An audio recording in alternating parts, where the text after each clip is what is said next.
यूरिसन lemma में हम already converse part का यहाँ तक जो इमेज निकालनी थी वो हम डिस्कस कर चुके हैं। अब पार्ट 1 पार्ट 2 की जो वीडियोस हैं आप पहले उनको देख लीजिएगा। मैंने इस यूरिसन लेमा को 3 पार्ट्स में डिवाइड कर रखा है। तो जो फर्स्ट 2 पार्ट्स हैं मैं वो ऑलरेडी अपलोड कर चुकी हूँ। इसमें हम थर्ड पार्ट देखेंगे। कन्वर्स पार्ट का जो सेकेंड पार्ट है जिसमें हमें फंक्शन को कंटिन्यूस प्रूव करना है वो पार्ट हम इसमें देखेंगे। तो हमारे पास जो एक कॉन्सेप्ट है वो है ये कि जो इन्वर्स इमेज होती है ओपन सेट की वो ओपन होती है। मैं ऑलरेडी डिस्कस कर चुकी हूँ सारी बातें। तो इसी रिजल्ट का हमें प्रूव करना है इस फंक्शन को कंटिन्यूस प्रूव करने में। नाउ द -∞ to a और b∞ are the open set और the base elements of R where a b belongs to R. ये दोनों सेट्स हमने पार्ट 1 में लिया था, ओपन सेट्स लिए थे। अब हमने उसमें क्या किया था कि इंटरसेक्शन, इन दोनों ओपन सेट्स का इंटरसेक्शन कर दिया था। आपके इंटरवल 0 1 जो आपका इंटरवल था उसमें आपका इसका हमने इंटरसेक्शन कर दिया था। यहाँ पर जो ये आपके पॉइंट है ए बी वो आर रियल नंबर से बिलोंग कर रहे हैं। तो इन दोनों के रिजल्ट, इन दोनों को लिखने के बजाय हमने इसका इंटरसेक्शन आर के साथ ले लिया। अब जब हम इन दोनों का इंटरसेक्शन लेंगे तो जो छोटा एलिमेंट होगा इन दोनों में से वो यहाँ पर आ जाएगा जो कि 0 to 1 है। अब हमारे पास जो कोडोमेन है उससे जो 4 सेट हमें मिल सकते हैं ओपन सेट, वो है आपके एक तो एम्प्टी सेट, एक आपका फुल सेट। एम्प्टी सेट 5 और ये फुल सेट जो खुद इसी के इक्वल होगा 0 to 1, और एक आपका जो सेमी ओपन है मतलब 0 to 0 पे तो क्लोज है, ए पर ओपन है, बी पर ओपन है और 1 पे क्लोज है। ये सारे ओपन सेट मिलेंगे हमें इस इंटरवल पे। अब अगर हम इनकी जो इमेज है ये कोडोमेन से आपको मिल रहे हैं, जैसा कि मैंने लास्ट में बताया भी था आपको कि इस तरीके का जो आपका फंक्शन था f, ये आपका x है और यहाँ पे आपको 0 to 1 मिल रहा है। इसमें जो ये चारों ओपन सेट हैं, अब इनकी हम इन्वर्स इमेज निकालेंगे इस डोमेन में, कोडोमेन से ले रहे हैं। इस डोमेन में जब इनकी इन्वर्स इमेज निकालेंगे तो वो भी हमें क्या मिलेंगी, ओपन मिलेंगी। तो उसी का यूज़ कर रहे हैं, इसलिए हम ऑलरेडी ओपन लेकर चलें कि अगर हम इनकी इन्वर्स इमेज निकालें तो भी हमें ओपन मिले। तो सबसे पहले हमने क्या करा, इसकी इन्वर्स इमेज निकाली, f इन्वर्स 5, तो किसके इक्वल आ जाएगा, 5 के इक्वल, और 5 हमारा ओपन होता है तो ओपन इन x। अब हम इन्वर्स इमेज निकालेंगे इसकी 0 1 की, और इसकी इन्वर्स इमेज निकालोगे आप, अगर जैसे इसमें 5 था, इसकी इन्वर्स इमेज निकाली तो आपको यहाँ पे 5 मिल गया। अब 0 to 1, जो 0 to 1 मतलब आपको पूरे कोडोमेन की जब हम इन्वर्स इमेज निकाल रहे हैं तो हमारा पूरा ये x आ जाएगा, क्योंकि x से कोई भी एलिमेंट ले रहे हैं वो सारे 0 to 1 में से ही किसी में पे मैप कर रहे हैं। तो जब इसकी इन्वर्स इमेज निकालेंगे तो इस पूरे x के इक्वल आ जाएगा। तो यहाँ पर ये जो है इसकी इन्वर्स इमेज x के इक्वल आ गई, ओपन इन x। अब हमें ये दोनों और प्रूफ करने रहते हैं कि ये जो इनकी इन्वर्स इमेज निकालेंगे तो वो भी ओपन हो। ये हम ऑलरेडी हमें पता ही है, इसका रिजल्ट हम काफ़ी बार यूज़ कर चुके हैं। तो हमें ये ऑलरेडी पता था अब, बट हमें इसको दोनों को प्रूफ करना है, इन दोनों को। तो यहाँ पे f इन्वर्स ये और दिस अगर हमारे ओपन सेट हो जाते हैं तो हम ये प्रूफ कर सकेंगे कि जो हमारा फंक्शन है वो कैसा है, ये कंटिन्यूस है। पहला प्रूफ करते हैं f इन्वर्स 0 to a, जहाँ पर ये किसके इक्वल है, यूनियन ऑफ जी आर। आपने यहाँ पे जो आपका आर है वो हमने डियाडिक फ्रैक्शन में भी डिस्कस किया था सेकेंड पार्ट में कि, और उसका यूनियन ले लेते हैं। ठीक, जैसे कि जो आपने लास्ट पार्ट में यहाँ डिस्कस किया था, ये सारे आपके ये आर है, आपको G0 और G1 के G0 और G1 के बीच में बहुत सारे ऐसे एलिमेंट्स मिलेंगे, 1/4 1/2 3/4 जो उनसे छोटे मिलते जाएंगे। हमने लास्ट पार्ट में जो डिस्कस किया था तो उन सब का यूनियन ले लिया हमने। जैसे कि आपने G1/2 G3/4 G5/3 इन सब का यूनियन, इन सारे GRs का हमने यूनियन ले लिया। जहाँ पर अभी इस फर्स्ट केस में हम ये बोलेंगे कि जो R की वैल्यू है वो A से लेस होगी, क्योंकि हमारा इंटरवल ही A पे ओपन है यहाँ पर। ठीक है, तो इसलिए हमने यहाँ पे ओपन है, इसलिए हमने यहाँ पे इज इक्वल्स टू का साइन नहीं लगाया, सिर्फ स्ट्रिक्टली ग्रेटर देन बताया है कि सॉरी आर को हमने लेस देन बताया है ए से, क्योंकि यहाँ पर आपका ओपन इंटरवल है। तो उससे इन दोनों के बीच में जो इंटरवल जो हमारे GR बनेंगे उन सब का यूनियन हमने ले लिया।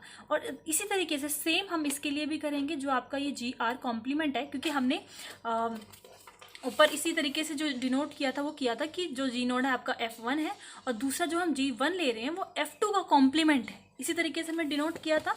और हमने जब डियाडिक फ्रैक्शन के बाद जो एक रिजल्ट, इंपॉर्टेंट रिजल्ट पढ़ा था, उसमें हम इसी तरीके से तो करते थे कि आपका जो GR है वो किसके अंदर कंटेंट होगा, GR के क्लोजर के अंदर। तो वहाँ से यूज़ करके हमने इस तरीके के दोनों फंक्शंस को ले लिया, जहाँ पर आपका जो ये R है वो B से इस बार बड़ा होगा।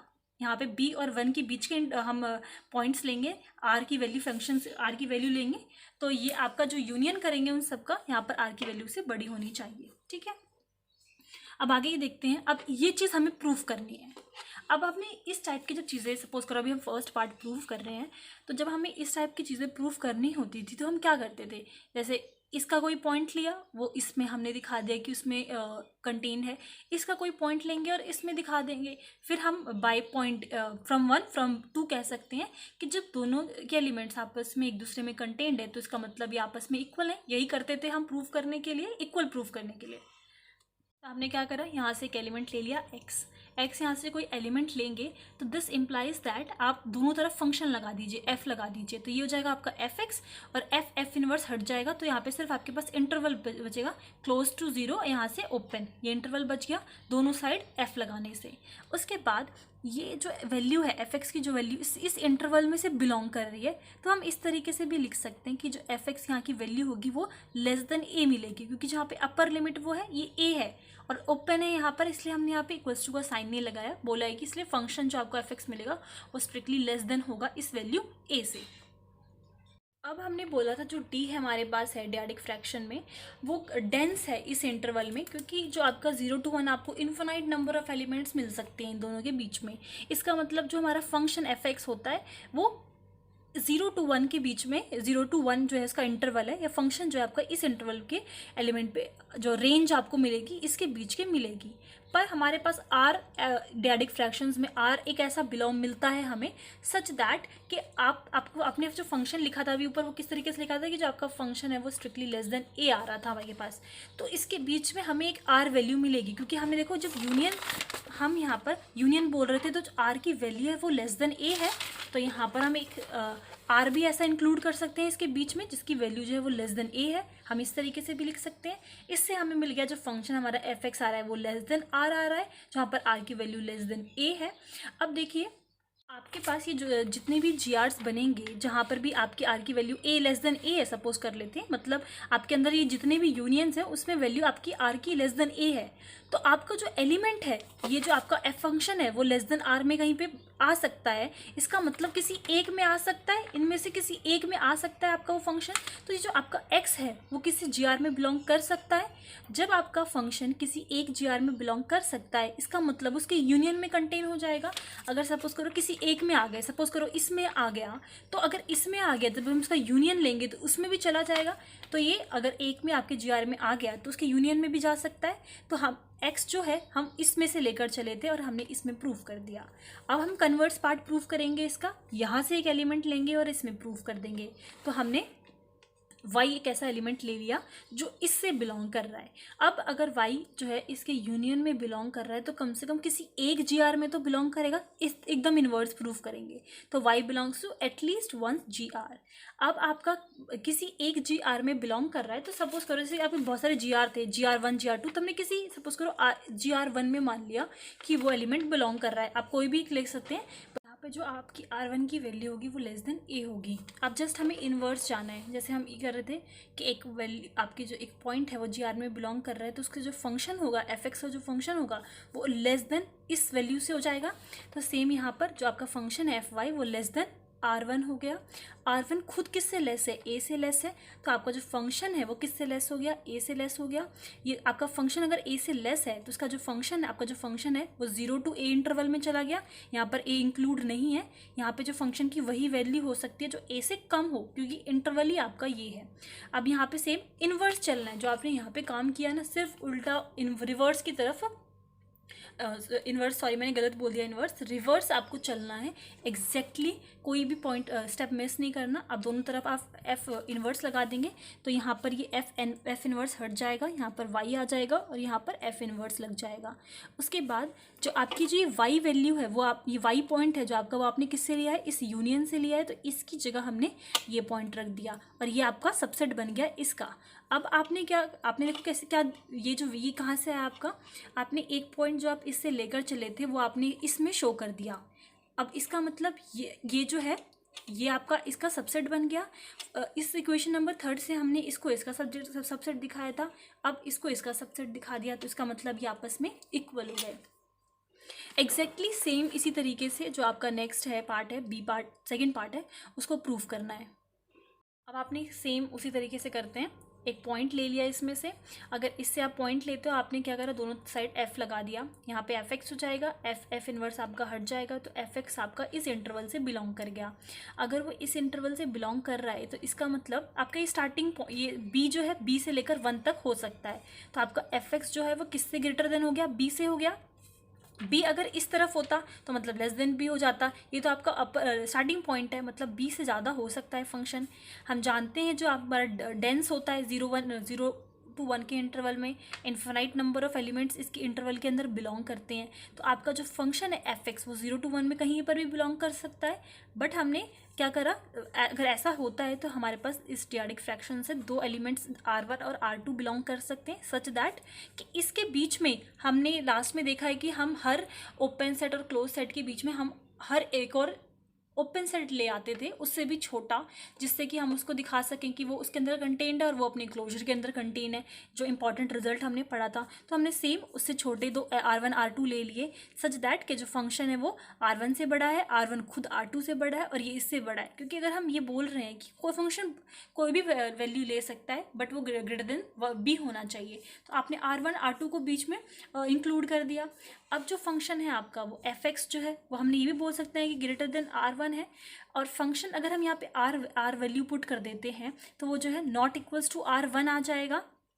और इसका मतलब जो x आपकी वैल्यू है वो GR1 में बिलोंग नहीं करेगी। यहाँ पर आप देखो, जैसे कि यहाँ से आपका ये चीज़ तो आ गई, जब आप x की वैल्यू r पुट कर रहे हैं तो वो आपके इक्वल्स टू R1 के इक्वल तो आ ही नहीं सकते, क्योंकि हमने बोला है कि R1 से बड़ी होनी चाहिए, उसके इक्वल तो वैल्यू हो ही नहीं सकती। तो यहाँ से हमारा ये फंक्शन आ गया। R1 से रिलेटेड जो हमारा G ओपन सेट था, ग्रुप वो था ओपन सेट था, वो उसमें भी बिलोंग नहीं करेगा, GR1 में भी बिलोंग नहीं करेगा। अब हमने R2 ले लिया, R2 की वैल्यू जो है वो लेस देन R1 है, तो हम अब जब GR2 का क्लोजर करेंगे तो वो कंटेन हो जाएगा GR1 में, क्योंकि यहाँ पर जो वो है R2 है वो लेस देन है, तो हमने जब उसका क्लोजर किया तो वो उसका क्लोजर उसमें कंटेन हो जाएगा, लेस छोटा हो जाएगा, क्योंकि ये ऑलरेडी छोटा है, R2 की वैल्यू ही छोटी हमारे पास है। और दिस इम्प्लाइज दैट जो x की वैल्यू अगर आपकी जो GR1 में बिलोंग नहीं कर रही है तो आपकी जो x की वैल्यू है वो GR2 के क्लोजर में भी बिलोंग नहीं करेगी। क्यों? क्योंकि जो आपका जो GR1 है वो आपका सुपर सेट है, जब वो सुपर सेट जो बड़ा वाला सेट है उसमें ही बिलोंग नहीं कर रही तो उसके छोटे वाले सेट में भी नहीं बिलोंग कर सकती। जैसे कि अगर हम ये बोलते हैं कि आपका कोई G है वो H सपोज कर लो, इस तरीके से आप ले सकते हो, जैसे कि आपने बोला कि R1 जो वैल्यू है, R2 जो वैल्यू है वो लेस देन R1 है, इस तरीके से आपने बोला था। तो जो आपके GR2 इस तरीके से होगा वो इससे लेस देन हो जाएगा। क्लोजर की बात करोगे तो क्लोजर से भी लेस हो जाएगा। तो जब आपके सुपर सेट में ही बिलोंग नहीं कर रहा तो जो उसका सबसेट होगा उसमें भी वैल्यू बिलोंग नहीं करेगी। और उसके बाद अगर इसमें बिलोंग नहीं करती तो उसके कॉम्प्लीमेंट में तो बिलोंग करेगी। अगर जैसे ये आपका टोपोलॉजिकल स्पेस था, कोई वैल्यू ये आपके पास G है, अगर कोई वैल्यू G में बिलोंग नहीं करती तो उसके कॉम्प्लीमेंट जो x माइनस जी वाला पार्ट है उसके कॉम्प्लीमेंट में तो बिलोंग करेगी। तो वही सेम x जो है उसके कॉम्प्लीमेंट इसमें बिलोंग नहीं कर रही तो उसके कॉम्प्लीमेंट में बिलोंग करेगी, ठीक है।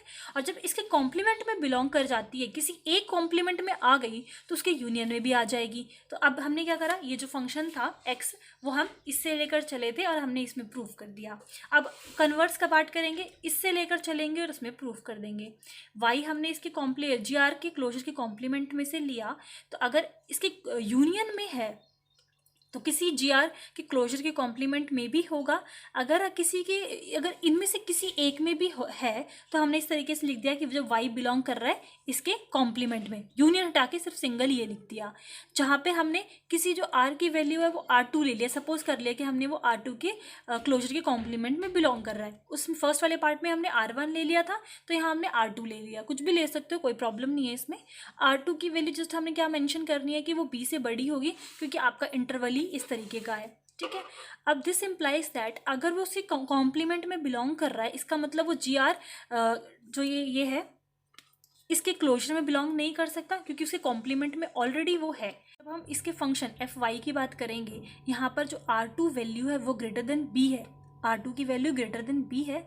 यहाँ पर जो ये वैल्यू अब जो हमें फंक्शन मिलना चाहिए था, जो हमें fy जो फंक्शन मिलना चाहिए था वो ये देख सकते हैं जो हमें फंक्शन की वैल्यू मिलनी चाहिए वो इन R1 R2 से बड़ी मिलनी चाहिए। ऑलरेडी हम देख चुके हैं। तो यहाँ पे लेस देन है तो लेस देन तो हो नहीं सकता। इसका मतलब जो fy वैल्यू मिलेगी वो हमें इस R2 से बड़ी होगी और R2 की खुद वैल्यू किससे बड़ी है, b से बड़ी है। इसका मतलब जो ये फंक्शन fy है वो b से बड़ा हो गया। b से बड़ा हो गया तो इस इंटरवल में चला गया। दोनों तरफ फंक्शन f लगा देंगे तो f इनवर्स, इससे ये कैंसिल, यहाँ पे सिर्फ y बच गया, यहाँ पे f इनवर्स आ गया। अब हम वैल्यू जो है यूनियन से लेकर चले थे, इसमें प्रूफ कर दिया। दिस इम्प्लाइज दैट कि ये जो है इसका सबसेट हो गया। ये दोनों आपस में एक दूसरे के सबसेट है, इसका मतलब ये आपस में इक्वल हो गए। अब हमने दोनों रिजल्ट प्रूफ कर दिए हैं। नाउ GR और GR के क्लोजर का कॉम्प्लीमेंट जो कैसे हैं, ये G वाले ओपन सेट है हमारे X में फॉर ऑल R, और जो इनके यूनियन लेंगे, अभी हम सिंगल की बात कर रहे हैं, इनका यूनियन लेते हैं तो वो भी ओपन हो जाएगा। और union of a open set is open. और यहाँ पर इनकी जो वैल्यूज़ है फिर वो हमने लिख दी है। तीनों एक ही बातें एक तरीके से लिखी हुई हैं। एक में है तो उसके यूनियन में होगा। इस यूनियन की वैल्यू हमने इसके इक्वल प्रूफ कर दिया है तो ये हो गया। हैंस इनवर्स इमेज जो है हमारी ओपन सेट में वो ओपन हमें मिल गई। हमने ये दोनों चीज़ें प्रूफ कर दी। हैंस जो आपका जो फंक्शन है वो कैसा हो गया, कंटिन्यूस हो गया। तो हम इस पार्ट थर्ड में यूरिसन लेमा का जो पूरी प्रूफ थी वो हम तीनों पार्ट्स में डिस्कस कर चुके हैं। 3 पार्ट्स में मैंने इस थ्योरम को डिवाइड किया हुआ है।